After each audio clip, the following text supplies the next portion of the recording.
It's been a week since Brent got escorted out. You'd think things would quiet down. That's what I thought too.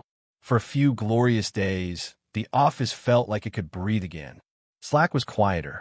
No more circle back messages from a man who thought synergy was a strategy. Even the break room fridge felt less toxic. Literally, someone finally threw out the tuna wrap Brent kept forgetting about. But calm never lasts. The second wave hit on Wednesday. I was sipping my coffee, scanning vendor projections, when Marcy forwarded me an email with no subject line and just 3 words in the body. This just dropped. Attached was a screenshot from a VC forum. Anonymous, invite only, high-level exec gossip disguised as strategic industry insights. And right there, dead center was my name. Not Brent's. Mine. A user named OpCatalyst claimed our Q4 strategy was a fraud, that our logistics models were stolen from smaller competitors, that the delays in vendor onboarding, remember the ones I had planted, were real indicators of mismanagement. The post didn't accuse me outright, but it was carefully worded to imply I'd doctor the numbers and fudged metrics to secure my bonus. The comments were brutal. One reply read, "Classic Series D window dressing. If it's the strategist I think it is, I'm not surprised. Overrated since they're Series B." Another, "Wait till Tech Circle picks this up. Could tank their valuation overnight." I sat frozen for a second, pulse slow and heavy. Brent hadn't just gone quietly. He tried to set the house on fire behind him. I stood up, walked straight to Marcy's office. She was already pulling up firewall logs. "Think he seeded a leak before he left?" I asked. She didn't answer immediately, just clicked and typed, her face grim. "Possible," she said, "but more likely someone's helping him." I blinked. From inside, Marcy nodded slowly. And that's when it hit me. Brent didn't just plan a solo betrayal. He left behind a sleeper. Quick pause. If you made it this far, I want to know, have you ever worked with someone who set you up to fail? Drop your city in the comments and hit that like button if corporate betrayal is way too familiar. Back in my office, I pulled up access logs. There it was, an anomaly. One of the bait decks had been re-downloaded after Brent's termination. Timestamped 2 days ago. Same document. Same watermark, but from a different login. Not Brent's. I cross-referenced the device ID. Matched it against our internal security sheet. It was Karen, operations manager, mid-level, harmless on the surface. Always brought donuts to meetings. Always asked questions that seemed a little too off-topic to be genuine. I'd written her off as background noise. Until now, she still had access to the decoy folder. She wasn't just curious. She was complicit. I didn't go to Marcy right away. I needed confirmation. Proof. I booked a one-on-one with Karen under the guise of a vendor transition meeting. She walked in all smiles, coffee in hand. "Hey, Lauren. Heard we're finally shaking off Brent's energy." Huh? I smiled back. Something like that. The first 20 minutes were standard. Procurement updates. Timeline bumps. Then I slid a printout across the table. "This document got downloaded again," I said casually. Karen glanced at it, barely flinched. "Oh, that? Yeah. I was checking something. Just cross-referencing notes." I nodded, taking a slow sip from my coffee. "Which vendor did you need to check?" Silence. A flicker in her eyes. "Too long. Too slow." She said, "The North Axis something?" I leaned in. "You mean North Axis Freight? Or North Axis Fright? Because one of those doesn't exist." Her face changed then, just for a second. Enough for me to see it. She knew. "You downloaded that file, Karen. And you sent it." Now her hands tightened on the coffee cup. "Lauren, look," Brent said, and there it was. She confessed without meaning to. Brent had left behind more than chaos. He'd planted Karen like a virus in the system. I stood up, grabbed my laptop, and said calmly, "Thanks, Karen. That's all I needed." I walked straight back to Marcy. This wasn't just about Brent anymore. This was about rooting out every last ember of the fire he tried to start. Marcy didn't blink when I told her about Karen. She just pulled up a new window on her encrypted console and started typing. "She's still under employee protections. We can't accuse her directly yet. But if she forwarded anything, it'll show in the exfiltration logs." I leaned over. "And if she didn't use our system?" Marcy smirked, a cold little curve of the lips. "Then we tracked the receipt. Someone's always stupid enough to open the gift. By Friday morning, Marcy had her answer. Karen hadn't sent the document herself. She uploaded it to a private Dropbox account registered under a burner Gmail. But what Karen didn't know was that Brent's digital trail was radioactive. The document she'd forwarded still contained an active tag that pinged our internal server as soon as it was opened. This time, in Houston. That ping wasn't just a trace. It was a beacon. Brent had a contact in Texas. A former consultant now working at a boutique strategy firm that advised emerging logistics startups. The kind of firm desperate for insider decks and backdoor slides they could dress up and pitch as their own. I looked at the map with Marcy, the blinking red dot like a siren. Houston, I said flatly. That's where they're nesting now. Then we burn the nest, she said. We didn't go to Karen directly. Not yet. That's not how you handle rot. You don't chop off the branch. You poison a root. That afternoon, I created one final document. It looked real, convincing enough to fool even the sharpest analyst.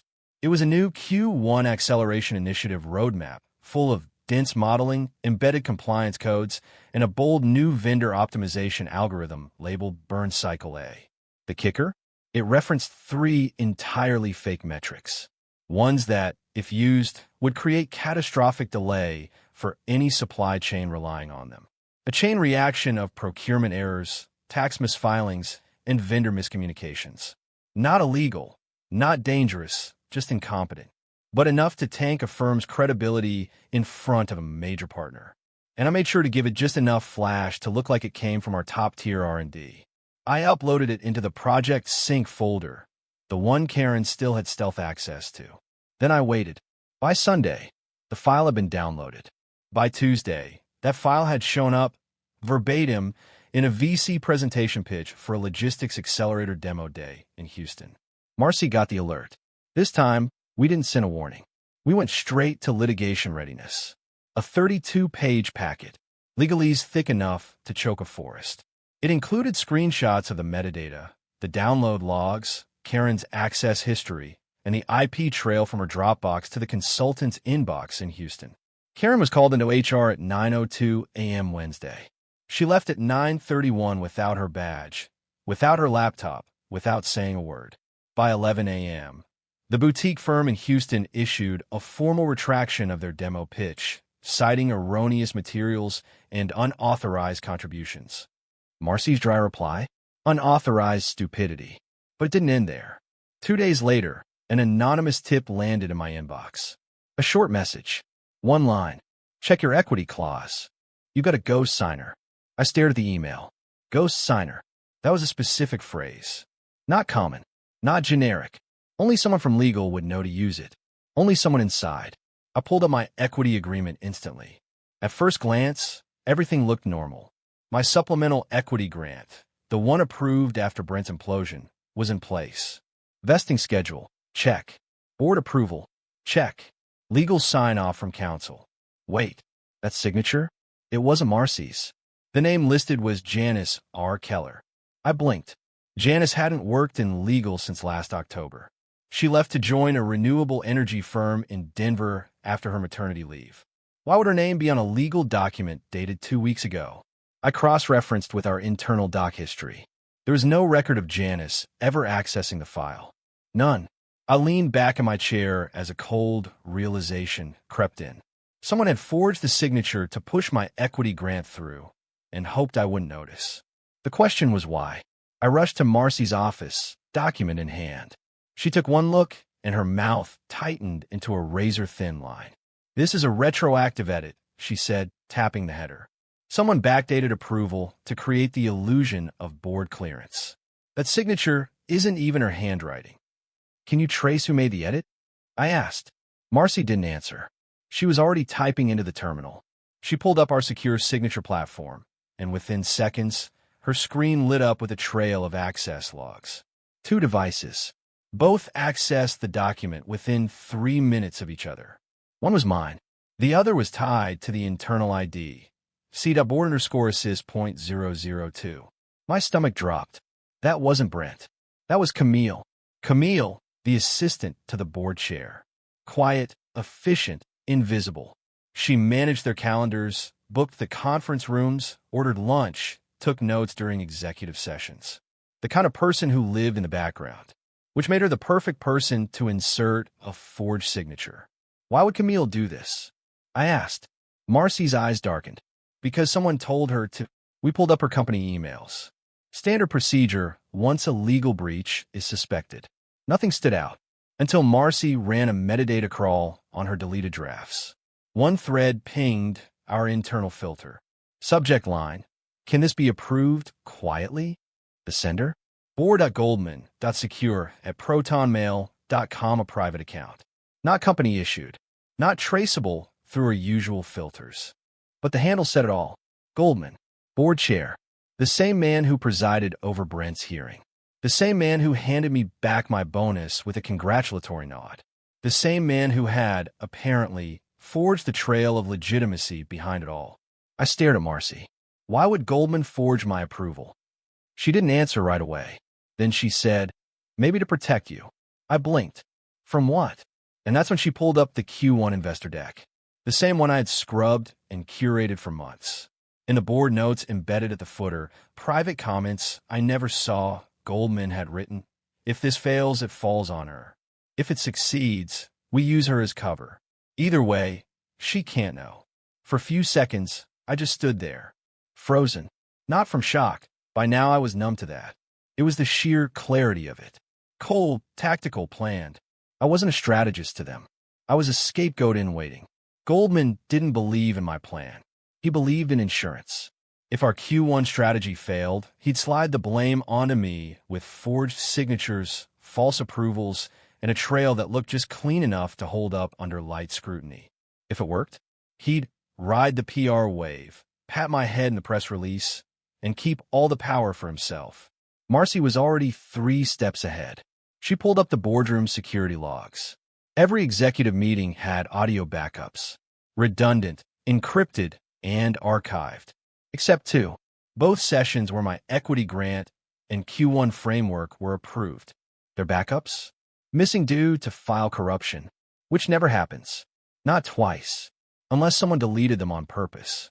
Unless someone inside the room wanted plausible deniability. I stare at the name Goldman on the screen. Suddenly, Brent's betrayal felt amateur. Brent wanted attention, control, credit. Goldman? He wanted insulation. A fall guy. A shield. And he'd picked me. Because I'd just survived one takedown. Because from the outside, it looked like I was bulletproof. But inside, they were building the next takedown before the first one cooled. I looked at Marcy. How long have you known? She didn't flinch. Since yesterday. I needed to be sure before I told you. And what now? Her answer was surgical. Now we make the board choose. You or Goldman. It took 3 days to prepare.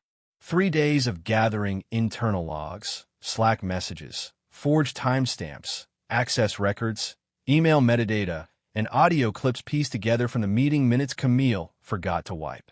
We didn't go public. We went personal. At 7 a.m. Monday, a single manila envelope landed on the desks of every board member. Inside, a flash drive, a timeline summary, and a simple letter from Marcy. The enclosed materials detail actions taken by Board Chair Goldman to fabricate internal approvals, misrepresent executive decisions, and preemptively assign failure liability to an officer without her knowledge or consent. Should the board wish to continue under such leadership, that is your choice. If not, legal has prepared a transition protocol and press strategy that protects both valuation and morale.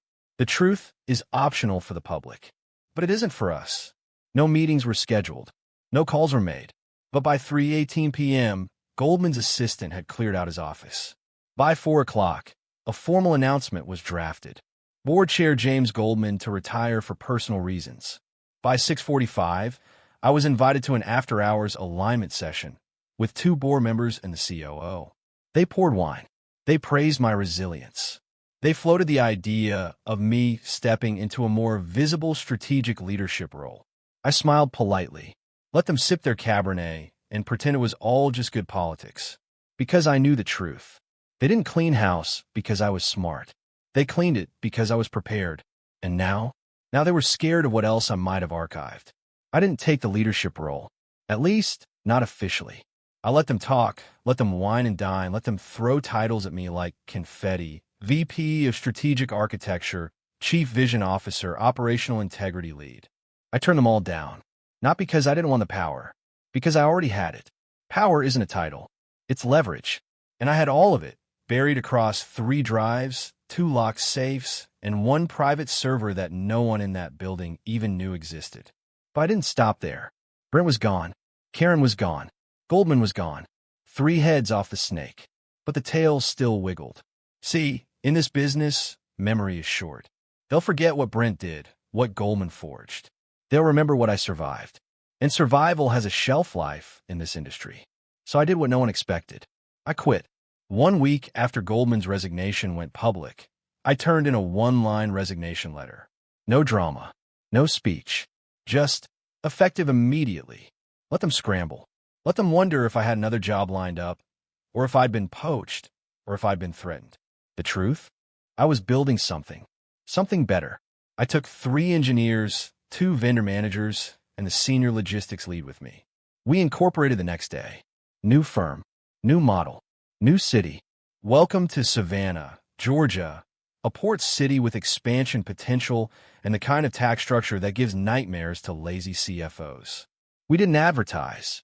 We didn't poach clients. We didn't have to. Our first 3 clients found us, burned by Brent's fake decks, betrayed by Goldman's backdoor politics, ready for something real. By Q2, we were profitable. By Q3, we had our first acquisition offer. I turned it down. Some legacies aren't for sale. But I'll tell you what I did sell. One of Brent's fake roadmaps. Yep, one of the decoy decks, modified, stripped of watermarks, scrubbed clean, sold it to a training firm as a case study in operational sabotage. They paid $75,000 for it. Brent's greatest scam now lives in a PowerPoint deck titled, How Not to Scale, a postmortem in malicious mismanagement. And Karen? She's freelancing now. I saw her profile on LinkedIn last week. Still using phrases like strategy whisperer and change enabler. Still doesn't realize most of her endorsements came from burner accounts Marcy set up to keep tabs. As for Goldman, word is he's advising a stealth mode biotech startup in Denver. Hope they check the fine print. Hope they ask who's signing what. And me? I work out of a small office above a coffee shop now. No corner office. No marble boardroom. Just a whiteboard, a loyal team, and the quiet thrill of building something clean, real, and mine. Every now and then, I get emails from old colleagues. How did you pull it off? Was it worth it? I never reply. I just open the encrypted file on my desktop labeled vault_L7_final, scroll to the last entry, and smile. Because revenge? Revenge was never the goal. The goal was clarity. And clarity is permanent. Thanks for sticking through this saga. Smash that subscribe button and drop the name of your city in the comments if you've ever had to outthink someone trying to sabotage you. You never know, your story might be next.